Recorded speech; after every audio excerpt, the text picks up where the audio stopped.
Welcome back to the channel, everybody. Thanks for joining. Please hit that subscribe and like button. Certainly appreciate it. We got some great stuff for you today, including some tweets from Monica Long, Mr. Man, Brad Garlinghouse himself of Ripple, Good Morning Crypto, and much more. So let's dive in with a look at the markets. And it is not great this morning. Ladies and gentlemen, Bitcoin down to 56,549, down 4.5%. In the 24 hours, Ethereum down to 2,400, down over 4%. Binance down over 7%, sitting just under 500 at 497. Solana down 4.5% as well, sitting at 128. XRP sitting at 54, almost 55 cents, down 3.68%. And finally, Dogecoin down 5% at 0.095. So, some ugly looking numbers this morning, ladies and gentlemen. But hey, we've heard that September can be has historically been a rough crypto month. So, let's get through this month and get into October, November, December and see what happens. A lot of people are expecting good things. So let's jump into some tweets here. First off, Black Swan Capitalist, cover him a lot. He says the World Bank, IMF, and BIS have been consistently pointing to XRP and XLM for stablecoins.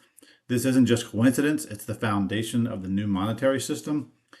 Even at the Lynette Zhang has confirmed that the BIS has a private crypto section called Money Flower.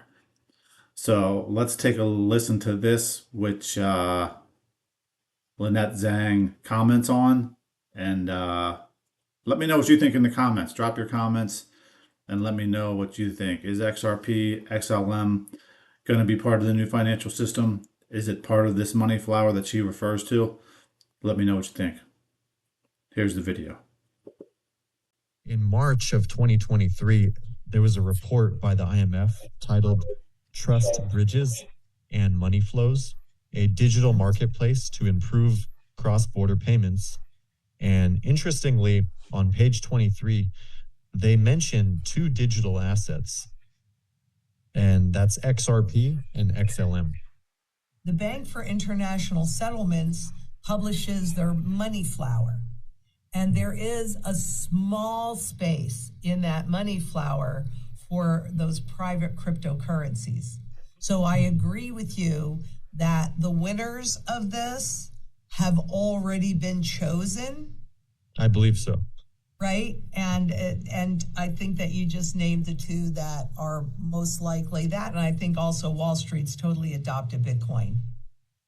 In March of So there you have it from Lynette Zhang and Black Swan Capitalists. These folks, they do a lot of research, so I tend to believe them. I think the only question in my mind is when. I think the timing is really the unknown for me, and it could be a long time until we start to see this come to fruition. But hopefully, it's sooner rather than later. Moving on here from Cyprus Demonicor. He says almost 92% questioned said their firm had started to see benefits from tokenization and digital trading, while 79% have experienced cost savings from a switch to digital assets. This survey took place in April 2024. He says we are so early. So just a couple things here. Basically, he's talking about this global digital finance operation here did a survey.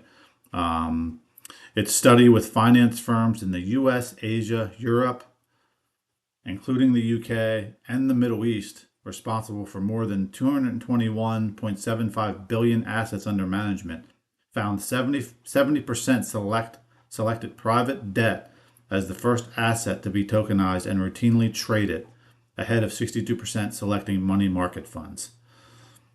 So this is the organization that did the survey. They're throwing out some stats. Here's one that he highlighted. In the intro, almost all 92% questioned said their firm had started to see benefits from tokenization and digital trading, while 79% have experienced cost savings.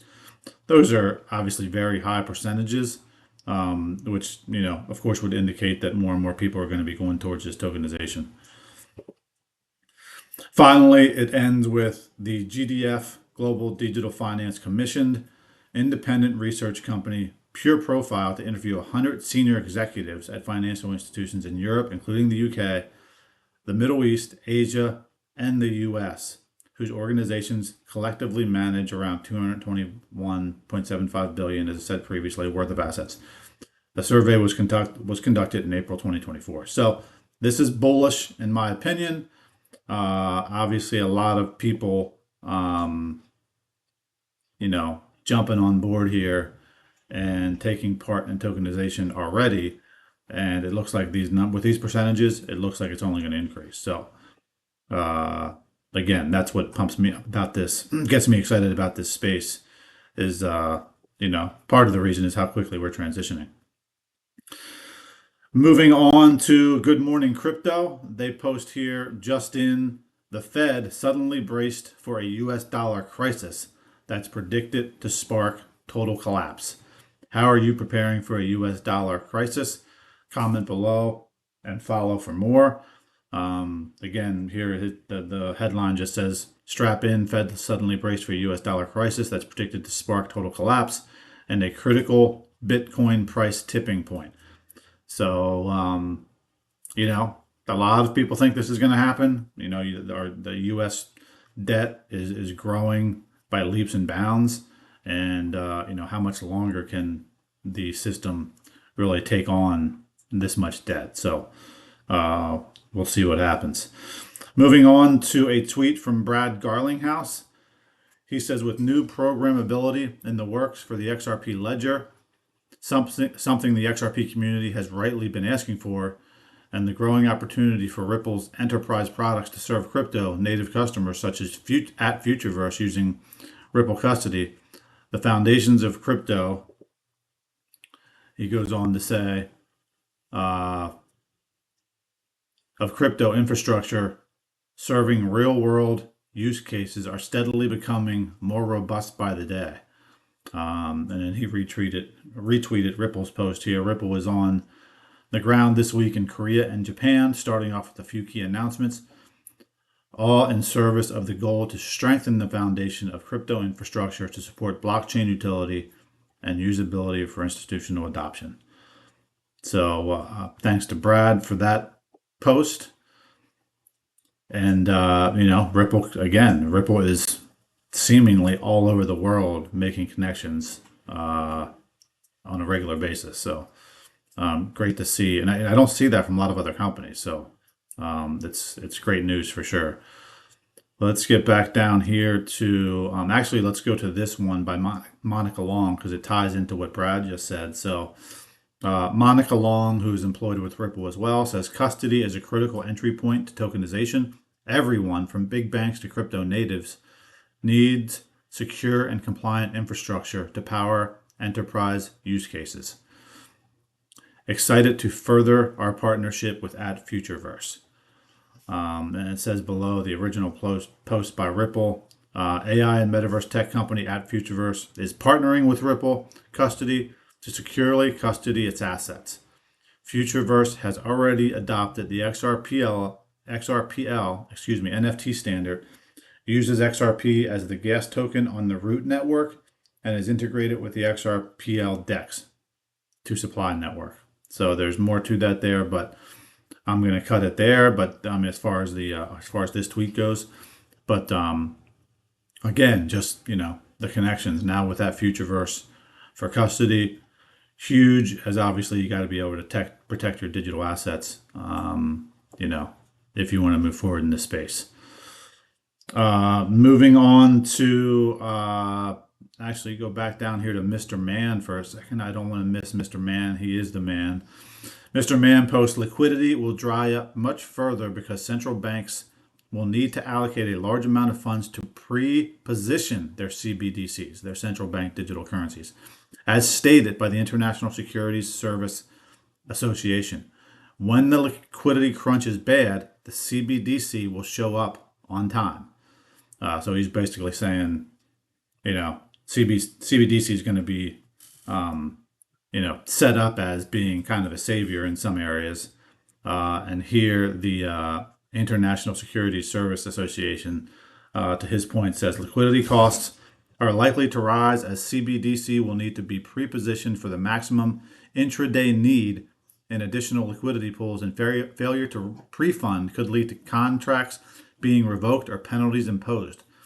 To be noted that pre-fund in a highly digital environment can be in terms of minutes and a few hours, similar to today's practice of receiving cash, like 30 to 180 minutes prior to market cutoff time for settlement.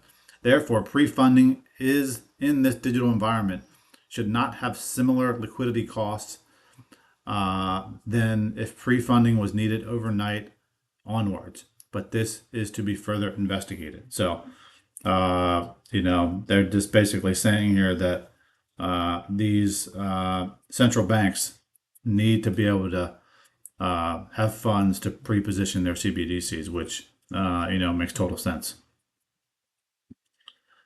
Let's move on to Smoke Dog here. Smoke Dog says, major confirmation, the crypto market is finally shifting from the hype-driven cycles to a utility-based cycle. The era of hype and meme coins is coming to an end. With global crypto regulation on the horizon, the market is beginning to mature.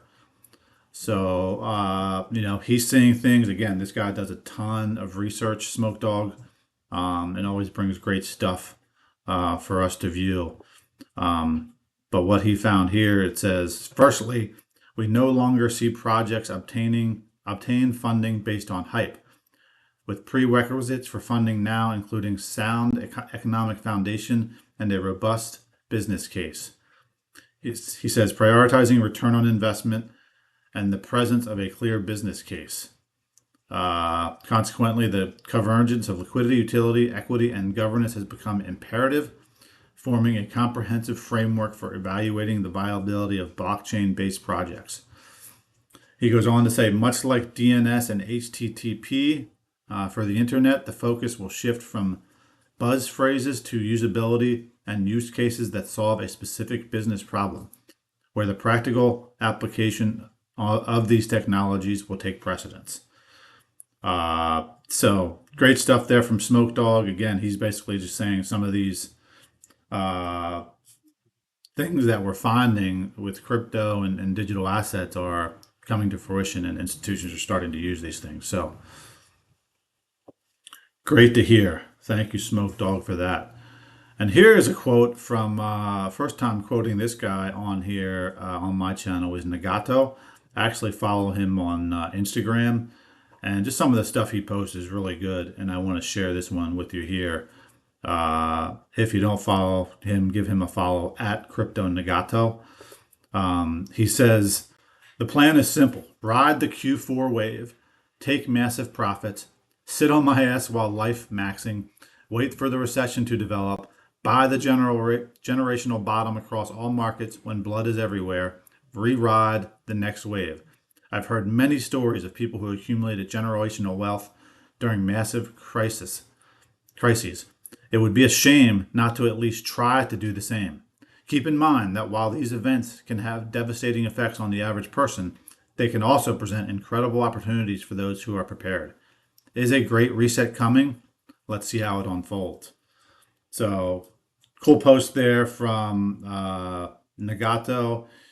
He's basically, talking about, listen, there is some risk involved, and obviously everybody should do their own research. This is not financial advice, but he's saying these are the times to take advantage of these opportunities. When, the cycle shows from Bitcoin that it's going to go up.